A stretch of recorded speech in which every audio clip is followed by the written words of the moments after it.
Hello students, good evening and again welcome to the chemistry zone with Pragya madam. सोच रहे होंगे नहीं आज आप कि मैडम अभी शाम को कौन सा चैप्टर पढ़ाने वाले हो। तो हमारा मॉर्निंग सेशन में जो चैप्टर चल रहा है वो है रेडॉक्स और इवनिंग सेशन में अभी हम एक नया चैप्टर शुरू करने के लिए जा रहे हैं। वो चैप्टर है चैप्टर नंबर 9। वो इसीलिए बच्चों कि 8 चल रहा है उसके साथ साथ 9 भी ले लो, 8 और 9 दोनों साथ में हो जाए। चैप्टर 9 हाइड्रोजन है ना। अजीब सा लगता होगा आपको कि हाइड्रोजन, इसमें ऐसा खास क्या है कि पूरा चैप्टर उसको डेडिकेट कर दिया। वैसे सोचा जाए तो मॉडर्न पीरियोडिक टेबल में टोटल एलिमेंट्स कितने हैं?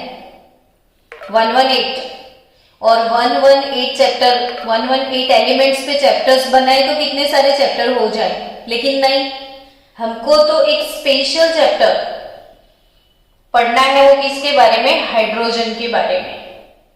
तो कुछ खास तो होगा ना हाइड्रोजन में, तभी उसके ऊपर एक चैप्टर बनाया गया है। आपको पता है हाइड्रोजन का सिंबल क्या है? तो H। हम इसको ऐसे लिखते हैं H 1H1। जो बॉटम में लिखते हैं वो एटॉमिक नंबर होता है, यहां पे लिखते हैं वो एटॉमिक मास होता है। हाइड्रोजन पीरियोडिक टेबल का फर्स्ट एलिमेंट। पीरियोडिक टेबल शुरू ही किससे होता है? हाइड्रोजन से। तो उसका एटॉमिक नंबर 1 है और एटॉमिक नंबर का मतलब क्या होता है? तो आप सबको पता है कि number of proton, that is atomic number. अब एटॉमिक नंबर 1 है तो इसमें प्रोटॉन कितने? 1 है ना। तो इसमें इलेक्ट्रॉन कितने? तो जितने प्रोटॉन होते हैं उतने इलेक्ट्रॉन होते हैं। तो भाई 1, यानी कि हाइड्रोजन में एक प्रोटॉन उसके साथ साथ एक इलेक्ट्रॉन है। इसका atomic number 1, atomic mass exact कितना है? एग्जैक्ट एटॉमिक मास चैप्टर 1 में मैंने पढ़ाया था हाइड्रोजन का एटॉमिक मास 1.008 यूनिफाइड मास। कोई बुक में आपको 1.0054 यूनिफाइड मास भी मिलेगा, थोड़ा बहुत वेरिएशन यहाँ पे होता है, लेकिन 0.008 को हम अवॉइड करके सीधा 1 लिख देते हैं। So atomic mass of hydrogen 1.008 unified mass. अब अगर कोई आके बोल दे इलेक्ट्रॉनिक कॉन्फ़िगरेशन बताओ, तो हाइड्रोजन का इलेक्ट्रॉनिक कॉन्फ़िगरेशन क्या है?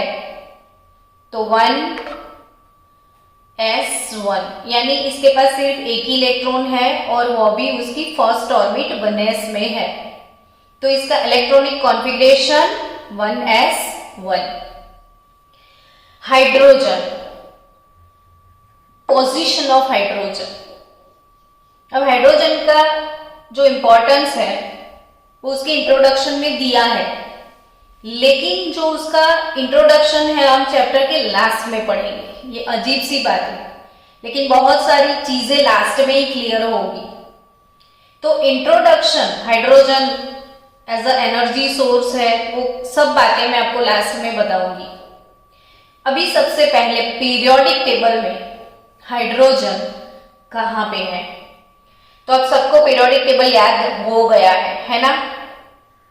सबसे पहले हमने बनाया था एस ब्लॉक, फिर इधर आपने पढ़ा था पी ब्लॉक, बीच में था सैंडविच डी ब्लॉक, अकेला अकेला नीचे आपने लिख दिया था ए ब्लॉक। तो इन सब में हाइड्रोजन कहाँ पे है? तो हाइड्रोजन कहीं पे भी नहीं है। बेचारे हाइड्रोजन को पीरियोडिक टेबल में कहीं पे भी कोई पोजीशन नहीं दिया गया है। अब तक कोई बोल नहीं सकता कि हाइड्रोजन कौन से ग्रुप में है।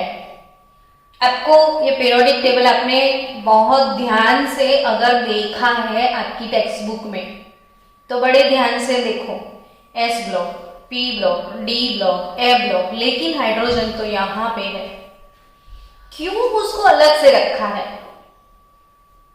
नहीं है ना, इसकी कोई पोजीशन डिसाइडेड ही नहीं है कि उसको कहां पे रखा जाए।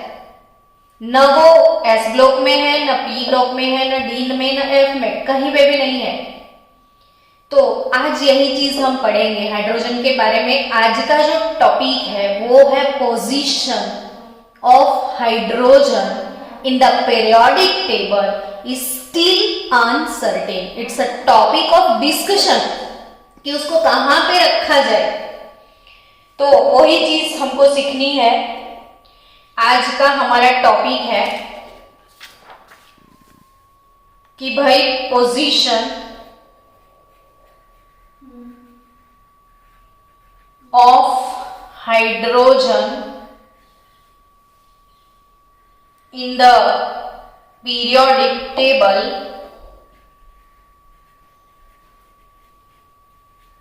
position of hydrogen in the periodic table is still uncertain.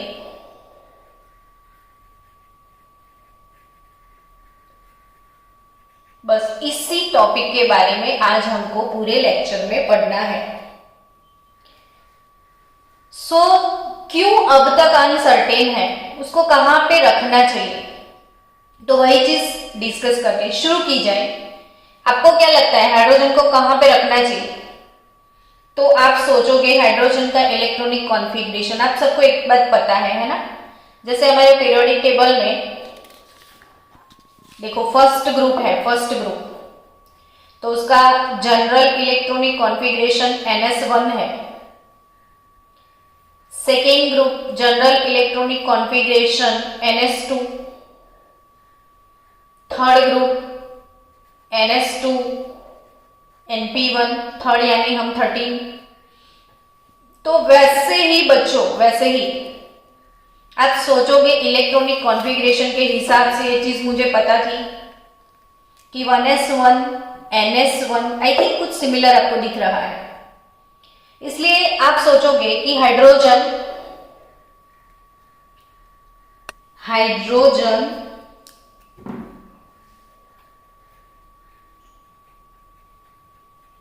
can be placed in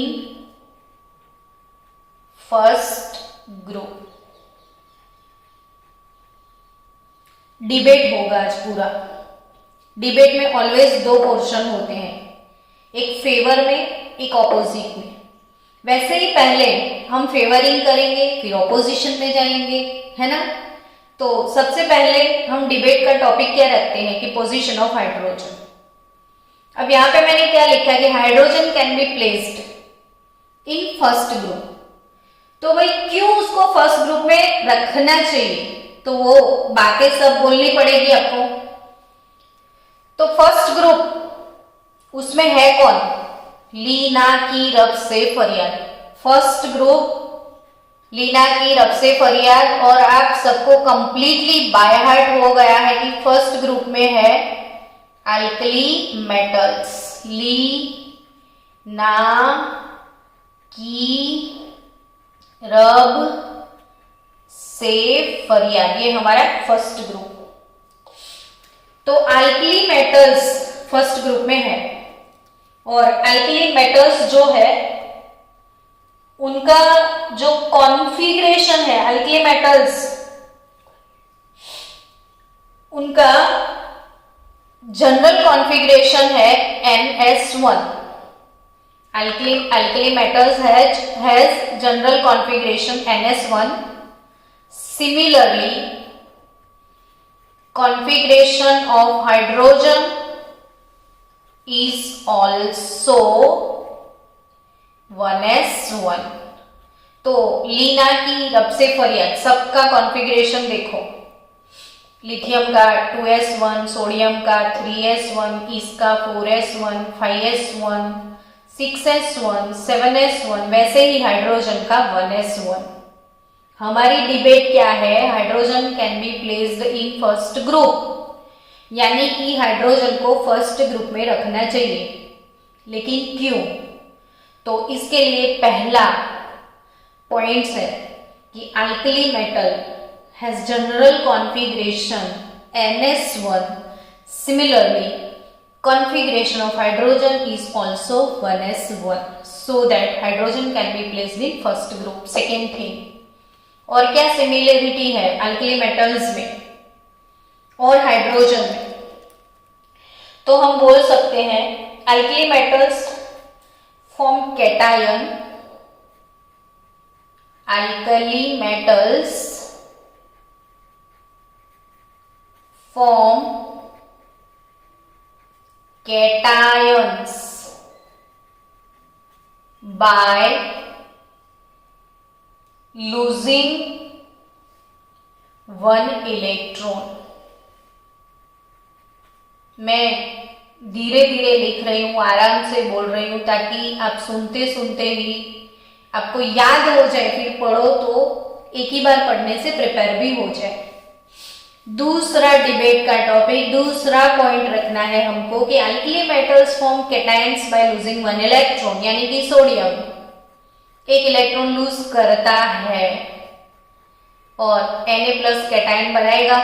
potassium एक इलेक्ट्रॉन लूज करके K+ बनाता है। वैसे ही सबका एक इलेक्ट्रॉन लूज करने का टेंडेंसी है और सबकी वैलेंसी +1 है। तो सिमिलरली हम हाइड्रोजन की बात करें तो हाइड्रोजन भी एक इलेक्ट्रॉन लूज करके H+1 कैटायन बनाता है, यानी कि हाइड्रोजन की वैलेंसी भी +1 है। तो पहला पॉइंट रख दिया था कॉन्फ़िगरेशन वाला कि सबका NS1, वैसे हाइड्रोजन का 1s1। दूसरी चीज, सब लोग एक इलेक्ट्रॉन लूज करके कैटायन बनाते हैं, +1 सबकी वैलेंसी है। तो वैसे ही हाइड्रोजन भी एक इलेक्ट्रॉन लूज करके H+ फॉर्म करता है कैटायन। तो इसलिए हाइड्रोजन को अल्कली मेटल के साथ रखना चाहिए। ओके, नेक्स्ट और कुछ है बोलने के लिए मैडम अभी आपके पास? तो यस है ना टॉपिक। लाइक अल्कली मेटल्स, जितने भी अल्कली मेटल्स है ना बच्चों, जैसे सोडियम है तो सोडियम ऑक्साइड बनाता है और सोडियम पेरोक्साइड भी बनता है। सोडियम क्लोराइड बनाता है, सोडियम सल्फाइड भी बनता है, यानी फर्स्ट ग्रुप वाले ऑक्साइड, पेरोक्साइड, क्लोराइड, सल्फाइड ऐसे कंपाउंड्स बनाते हैं। वैसे ही हमारा हाइड्रोजन भी कुछ कम नहीं है इन लोगों से। सोडियम को बोल रहा है कि तू ऑक्साइड बनाता है तो मैं भी ऑक्साइड बनाता हूं। तू पेरोक्साइड बनाता है तो मैं भी पेरोक्साइड बना दूं। तू क्लोराइड बनाए तो हाइड्रोजन का भी क्लोराइड है, हाइड्रोजन का भी सल्फाइड है। समझे? अब तीसरा पॉइंट क्या है? तो तीसरा पॉइंट कि लाइक अल्कली मेटल, आपको लिखना भी है ना नोटबुक में, तो लिखते लिखते प्रिपेयर हो जाएगा। लिखो like alkali metals hydrogen also forms stable oxide। Stable, ये स्टेबल कंपाउंड है। आपको अर्थ की सरफेस पे सबसे ज्यादा अगर अवेलेबल कोई कंपाउंड है तो वो वाटर, और कितना स्टेबल। तो like alkali metals hydrogen also forms stable oxides, peroxides, sulphides और क्लोराइड्स। समझे आप? चलो फिर से आपको मेमोराइज करवा दूं। पहला पॉइंट क्या था? बोलो। पहला पॉइंट हमारा था कि अल्कली मेटल का जनरल कॉन्फ़िगरेशन NS1, वैसे हाइड्रोजन का जनरल 1s1 दूसरा पॉइंट था, अल्कली मेटल एक इलेक्ट्रॉन लूज करते हैं, +1 वैलेंसी वाले कैटायन बनाते हैं। सिमिलरली हाइड्रोजन भी एक इलेक्ट्रॉन लूज करके +1 कैटायन बनाता है। Alkali metals oxide, peroxide, chloride, sulphide बनाते हैं, वैसे ही hydrogen also form stable oxide, peroxide, sulphide and chloride. 3 point तो हमारे पास है क्लेम करने के लिए कि भाई हाइड्रोजन को रख दिया जाए फर्स्ट ग्रुप में। चलो और कोई पॉइंट है? तो इतने सारे हैं। और भी एक पॉइंट है कि हमेशा जो मेटल्स होते हैं ना वो इलेक्ट्रॉन लूज करते हैं।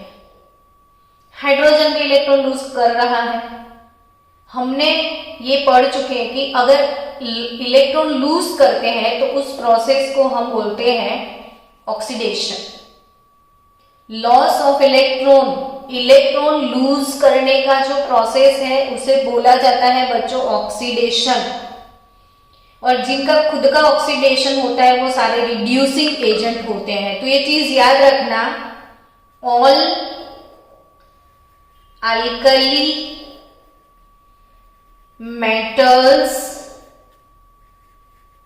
are strong reducing agents, strong reducing agents, strong word use किया है मैंने। तो all alkali metals are strong reducing agents. Similarly hydrogen is also strong reducing agent. तो अब तो 4 टोटल पॉइंट हो गए हैं। हम कोर्ट में खड़े होते हैं, जब किसी का कोई क्राइम प्रूव करना होता है तो वकील जो होता है वो अपनी सारी अपील्स रखता है। वैसे ही हम वकील बन गए हैं आज, और आपको बता दिया कि hydrogen can be placed in first group, भाई उसको रख दो फर्स्ट ग्रुप में। क्यों? तो ये 4 पॉइंट्स काफी है हाइड्रोजन को फर्स्ट ग्रुप में रखने के लिए। तो 4 पॉइंट कौन कौन से? एक तो इसका कॉन्फ़िगरेशन 1s1, दूसरा वो एक इलेक्ट्रॉन लूज करके +1 वैलेंसी वाला कैटायन बनाता है, तीसरा वो स्टेबल कंपाउंड अल्कली मेटल के जैसे ही बनाता है, चौथा all alkali metals are strong reducing agent. Similarly hydrogen is also a strong reducing agent. 4 point है ना, 4 पॉइंट्स आपके दिमाग में सेट हो गए होंगे। 4 पॉइंट्स है कि उसको रखना चाहिए।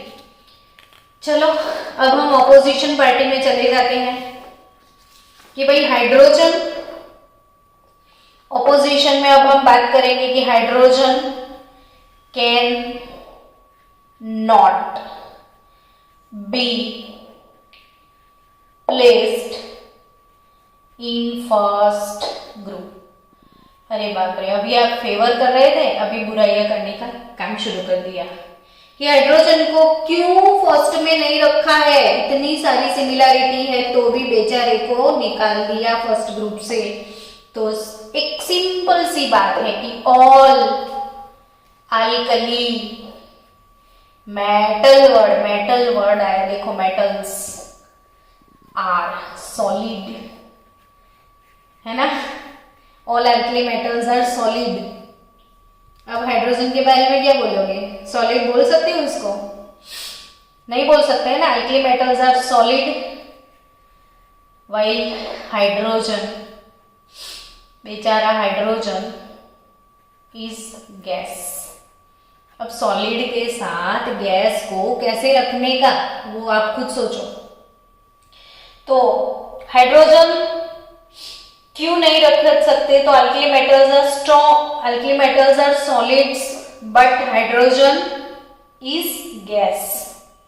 दूसरी चीज, आप सबको एक चीज पता है कि अल्कली मेटल जो है ना उनकी आयोनाइजेशन एंथैल्पी। अब आयोनाइजेशन एंथैल्पी का डेफिनेशन याद कर लो।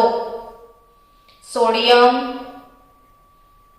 एक इलेक्ट्रॉन अगर लूज करेगा तो Na गैस कैटायन बनाएगा।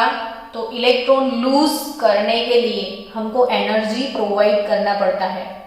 तो आयोनाइजेशन एंथैल्पी IE डेफिनेशन क्या था minimum energy required to remove an electron from gaseous neutral atom। तो सबकी आपने पढ़ा है कि पूरे पीरियोडिक टेबल में लोएस्ट आयोनाइजेशन एंथैल्पी, लोएस्ट सबसे ज्यादा कम lowest ionization enthalpy first group का है, अल्कली मेटल्स का है। Lowest ionization enthalpy first group का है ना। तो वैसे ही हाइड्रोजन का भी आयोनाइजेशन एंथैल्पी लो होना चाहिए, जबकि कुछ अजीब सा सीन है।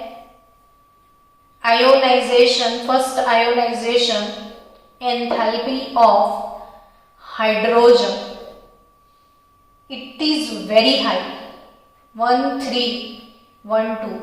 वैसे हम बोलते हैं तो 12 के बाद 13 आता है, इसमें 13 के बाद 12 आता है।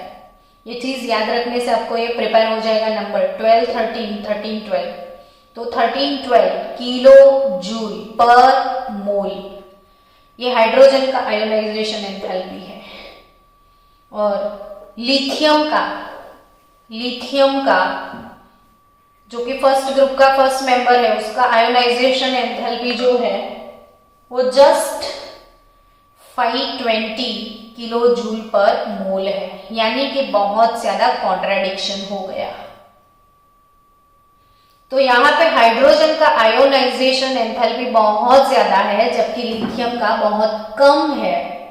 तो इसलिए देखो हमारे पास दो पॉइंट्स है, hydrogen can not be placed in first group. Why? तो all alkali metals are solid but hydrogen is a gas. Second thing, ionization enthalpy के बारे में सोचा जाए तो अल्कली मेटल की आयोनाइजेशन एंथैल्पी के वैल्यू सबसे कम है, लोएस्ट है। इसमें भी फर्स्ट मेंबर लिथियम का 520 है, बाकी सबके तो इससे भी कम होंगे। तो हाइड्रोजन का तो 1312 है, वो कहीं पे भी फर्स्ट ग्रुप के साथ मैच नहीं करता। ये पता है किसके साथ मैच करता है? तो आयोनाइजेशन एंथैल्पी ऑफ फ्लोरीन देखा जाए तो आई थिंक फ्लोरीन का आयोनाइजेशन एंथैल्पी 1600 के आजू बाजू में है, 16 के आजू बाजू में है। तो जो हाइड्रोजन का आयोनाइजेशन एंथैल्पी है वो मैच करता है फ्लोरीन के साथ। हाइड्रोजन का आयोनाइजेशन एंथैल्पी किसके साथ मैच करता है बच्चों? तो वो फ्लोरीन के साथ मैच करता है। फ्लोरीन की आयोनाइजेशन एंथैल्पी है 1680 किलो जूल पर मोल, it is near by that. So lithium के साथ कहीं भी मैच नहीं करता है, तो हम ऑब्वियसली बोल सकते हैं कि hydrogen can not be placed in first group. चलो पोपट हो गया अपना, इतनी मेहनत करी थी उसको फर्स्ट ग्रुप में रखने के लिए और फिर लास्ट में डिसअपॉइंटमेंट। ओके, तो फिर आपके मन में दूसरा क्वेश्चन आया होगा, तो ऐसा करते हैं मैडम, अगर ये फ्लोरीन के साथ मैच होता है तो फ्लोरीन कौन से ग्रुप का मेंबर है? 17th का ना। तो फिर तो आपके मन में लड्डू फूट गए होंगे कि hydrogen can be placed in 17th group. चलो अब आपने सोच लिया, उसको 17th में रख दो, फर्स्ट में नहीं रख सकते हैं तो अब 17th में रखना है। तो चलो डिबेट स्टार्ट करें, क्यों 17th में रखना चाहिए। अब उसके भी डिबेट्स के पॉइंट लिखने पड़ेंगे। तो फर्स्ट पॉइंट आप बोल ही दोगे कि हाइड्रोजन का आयोनाइजेशन एंथैल्पी 1312 है, फ्लोरीन का 1680 है, तो हाइड्रोजन का आयोनाइजेशन एंथैल्पी बहुत ज्यादा है। वैसे ही 17 ग्रुप का आयोनाइजेशन एंथैल्पी भी बहुत ज्यादा है, ऐसा आप बोल सकते हो, है ना। ओके, दूसरा कोई पॉइंट है आपके पास? तो यस, जैसे फ्लोरीन एक इलेक्ट्रॉन गेन करेगा, फ्लोराइड बनाएगा, क्लोरीन एक इलेक्ट्रॉन गेन करके क्लोराइड बनाएगा, वैसे ही ऑल हैलोजन जनरल फॉर्म में लिखा जाए तो हैलोजन गैस इलेक्ट्रॉन गेन करके हैलाइड्स बनाते हैं, है ना। तो similarly hydrogen forms hydride, hydrogen hydride भी बनाता है। हाइड्रोजन फॉर्म्स हाइड्राइड आयन, अरे यार ई को पीछे रखो, hydride ion bye accepting one electron, यानी हाइड्रोजन गैस अगर एक इलेक्ट्रॉन गेन करता है तो वो भी हाइड्राइड बना देता है। वो तो H प्लस कैटायन भी बनाता था लूज करके, H plus anion, H minus anion भी बनता है गेन करके। चलो हमारी डिबेट का दूसरा पॉइंट मिल गया। पहला था आयोनाइजेशन एंथैल्पी मैच हो जाता है, दूसरा है ऑल हैलाइड्स जो इलेक्ट्रॉन गेन करके हैलाइड्स आयन बनाते हैं, ऑल हैलोजन इलेक्ट्रॉन गेन करके हैलाइड बनाते हैं, वैसे ही hydrogen forms hydride by gaining one electron और एक्सेप्टिंग वन इलेक्ट्रॉन। अब तीसरा कोई पॉइंट है तो यस, जैसे जितने भी हैलोजन है ना, it exist as a diatomic molecule, यानी कि F2 Cl2 Br2 I2 वैसे ही H2 है ना। जैसे fluorine F2, chlorine Cl2, Br2, I2 वैसे ही हाइड्रोजन H2, दो दो एटम वाला मॉलिक्यूल यानी डाई एटॉमिक मॉलिक्यूल। तो like halogen, hydrogen is also exist as a diatomic molecule. All are मतलब फ्लोरीन गैस है, क्लोरीन गैस है, तो ये भी तो गैस है, तो उसको तो रख ही सकते हैं 17 ग्रुप में। यानी थर्ड पॉइंट मिला। फिर से देखो, फर्स्ट वाला आयोनाइजेशन एंथैल्पी ये हाइड्राइड बनाता है, तीसरा पॉइंट मिला हमको कि ये भी डाई एटॉमिक गैस है। चौथा कोई पॉइंट है तो yes, it combines with strongly electropositive elements like metals and form hydride compound. यानी ये देखो जैसे Cl है तो इलेक्ट्रोपॉजिटिव मेटल के साथ NaCl बनाता है, वैसे हाइड्रोजन भी इलेक्ट्रोपॉजिटिव मेटल के साथ हाइड्राइड बना देगा। अगर हैलोजन हैलाइड बनाते हैं तो हाइड्रोजन हाइड्राइड बनाते हैं। हैलोजन अगर इलेक्ट्रोपॉजिटिव मेटल के साथ कंबाइन होते हैं तो हाइड्रोजन भी उसके साथ कंबाइन हो सकता है। तो फिर 4 पॉइंट मिल गए, तो फिर क्यों रख देना चाहिए था ना। अगेन चलो अब अपोजिशन में जाए। अब वापिस क्या लिखने वाले हो मैडम, तो अब तो मन में सोच ही लिया होगा कि आप ऐसे ही लिखने वाले हो कि hydrogen can not be placed in 17th group. उफ, इतनी मेहनत करने के बाद वापिस अब मना करना है कि नहीं रखना है। क्यों नहीं रखना है, क्या प्रॉब्लम है। तो all halogen F2 Cl2 Br2 I2 all halogen are strong oxidizing agent. Halogens are strong oxidizing agents while hydrogen are strong reducing agent। ये चीज मैंने बताई थी आपको पहले जब उनको अल्कील के साथ डाला था। तो all are strong oxidising agent like and hydrogen strong reducing agent. और कुछ बातें हैं तो yes, all are coloured elements, fluorine, chlorine, bromine, iodine, सब जितने भी एलिमेंट्स है वो कलरफुल गैसेस है। Hydrogen is colourless gas, colourless. बाकी सब कलरफुल है, ये कलरलेस है। समझे आप, ये स्ट्रॉन्ग ऑक्सीडाइजिंग है, ये स्ट्रॉन्ग रिड्यूसिंग है, ये बाकी सब कलरफुल है, ये कलरलेस है। अब करे तो करे क्या। तो देखो फर्स्ट ग्रुप वाले जो है वो सारे मेटल्स थे, 17 वाले थे वो नॉन मेटल्स थे। अब हाइड्रोजन मेटल है या नॉन मेटल, तो बोले उसके फिजिकल प्रॉपर्टीज नॉन मेटल जैसे हैं लेकिन केमिकल प्रॉपर्टीज वापिस मेटल जैसे हैं। तो इसलिए अब हाइड्रोजन को कहाँ पे रखना चाहिए, तो सारे कंफ्यूजन ही कंफ्यूजन, सॉल्यूशन का पता नहीं। वैसा ही हो गया कि हाइड्रोजन न फर्स्ट में रख सकते हैं न 17 में, पीरियोडिक टेबल के बीच में उसको बिठा दिया। सो आज आपने क्या सीखा बच्चों कि भाई position of hydrogen in the periodic table is still uncertain. It's a topic of discussion. कहीं पे भी उसका लोकेशन नहीं मिला, तभी उसको दोनों ग्रुप के बीच में बिठा दिया।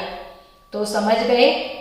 अब हाइड्रोजन चैप्टर में जो नेक्स्ट टॉपिक है वो क्या है, वो चीजें समझाने से पहले मैं थोड़ी बहुत हाइड्रोजन की बातें कर लूं।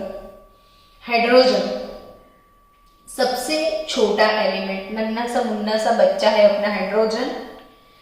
हाइड्रोजन की बात की जाए तो हाइड्रोजन जब एक इलेक्ट्रॉन लूज करके H+ बनाएगा, एक सिंपल सी बात है कि इसका न्यूक्लियस जो है इसमें एक सिंगल प्रोटॉन है, इसके बाद एक ऑर्बिट है जिसमें एक इलेक्ट्रॉन है।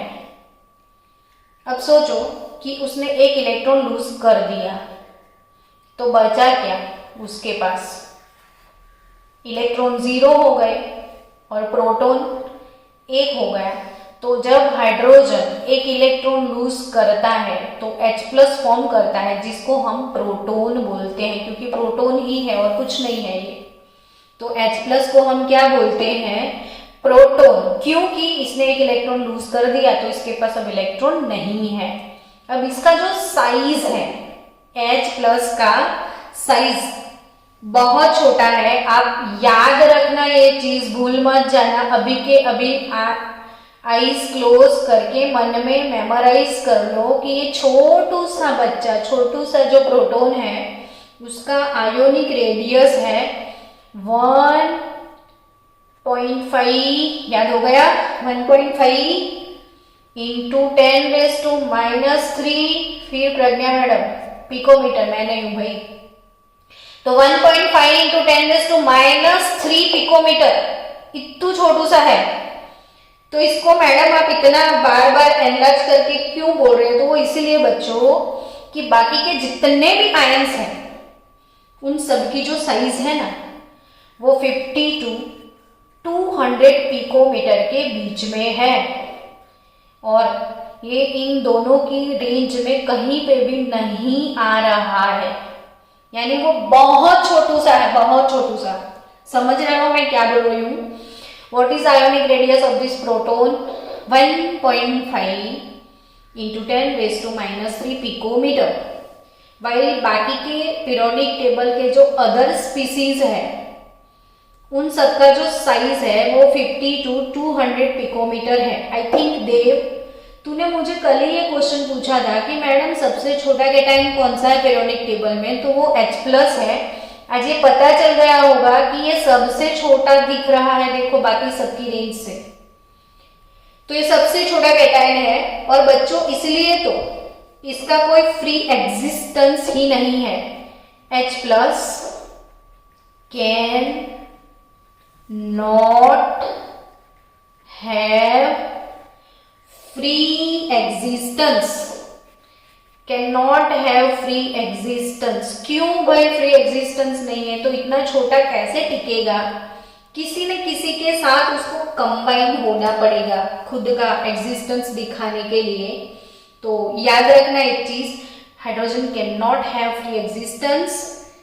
H+ ऑलवेज पानी के मॉलिक्यूल के साथ कंबाइन होता है। वैसे एक मॉलिक्यूल के साथ कंबाइन होगा ना तो हाइड्रोनियम आयन H3O+ बनाएगा। और आपको याद रखना है कि generally H+ 4 molecule of H2O के साथ कंबाइन होता है, और उसका जो एग्जिस्ट करता है वो स्पीसीज बनेगा H4H2O है, ठीक है? तो 2 × 4 8 होगा, और +1 तो H9 हो गया, और O4 हो जाएगा। देखो फिर से 4 × 2 8 हाइड्रोजन +1 H9O4। तो ये ऐसे एग्जिस्ट करता है। यानी समझो कि H+ हमेशा अकेला नहीं रह सकता, तो वो H2O के n नंबर ऑफ मॉलिक्यूल के साथ कंबाइन होके ऐसे डिफरेंट स्पीसीज प्रोड्यूस करता रहता है, क्योंकि वो अकेला रह नहीं सकता। तो चलो फिर से एक बार रिवाइज कर लो। हाइड्रोजन H+ जिसको प्रोटॉन बोलते हैं, साइज इसका सबसे छोटा है। कितना है? तो 1.5 × 10⁻³ पिकोमीटर जितना है। वो 50 से लेके 200 पिकोमीटर जितने भी ऑल कैटायंस है उनका साइज इनके बीच में है, और वो कहीं पे भी इनके बीच में नहीं आ रहा है, मतलब इन लोगों से बहुत छोटा है। और इसीलिए मैंने यहाँ पे बोल दिया कि it can not have free existence. वो किसी न किसी के साथ कंबाइन होता रहता है। तो किसके साथ कंबाइन होता है? तो वाटर मॉलिक्यूल के साथ। तो H प्लस H2O के साथ कंबाइन होगा तो H3O प्लस फॉर्म करेगा। आपको ये भी बता दूं, मैंने सिखाया हुआ है पर समझा दूं, वाटर का मॉलिक्यूल कैसा होता है, ऐसे ऑक्सीजन के ऊपर 2 लोन पेयर है, सीखा है ना आपने। उसके साथ अगर H प्लस आएगा तो कैसे आएगा? तो ये जो लोन पेयर है इसको गिफ्ट करेगा ऑक्सीजन। तो ऑक्सीजन के पास ये 2 हाइड्रोजन तो है, तीसरा आ गया कैसे? तो ये लोन पेयर गिफ्ट किया, यानी तीसरा बॉन्ड। कोई एक ही एटम 2 इलेक्ट्रॉन अगर शेयर करता है तो इसे कोऑर्डिनेट कोवैलेंट बॉन्ड बोलते हैं। याद आ गया सब कुछ? ये 2, 3, 4 बार मैंने सिखाया हुआ है। तो एक इलेक्ट्रॉन पेयर गिफ्ट करके ये H3O प्लस बनाएगा। ऐसे ही H प्लस कंबाइन होता है। तो आपको ये चीज याद रखनी है कि H प्लस का फ्री एग्जिस्टेंस नहीं है, ये n नंबर ऑफ वाटर के मॉलिक्यूल के साथ कंबाइन होके डिफरेंट स्पीसीज बनाता है। इसमें से अगर वो 4H2 के साथ कंबाइन होता है तो कौन सा स्पीसीज बनता है? H9O4 प्लस बनेगा। आपकी टेक्स्ट बुक में इंडेक्स वो एक छोटा सा टेबल दिया होगा इंडेक्स क्वेश्चंस में, और ये चीज एक्सप्लेन करी होगी जो आप टेक्स्ट बुक में देखना। तो कल मिलेंगे नेक्स्ट टॉपिक के साथ। कल हम पढ़ेंगे आइसोटॉप्स ऑफ हाइड्रोजन, और आइसोटॉप्स के बाद हम कल पढ़ेंगे preparation of dihydrogen gas and it's physical properties. तो मिलते हैं कल बच्चों।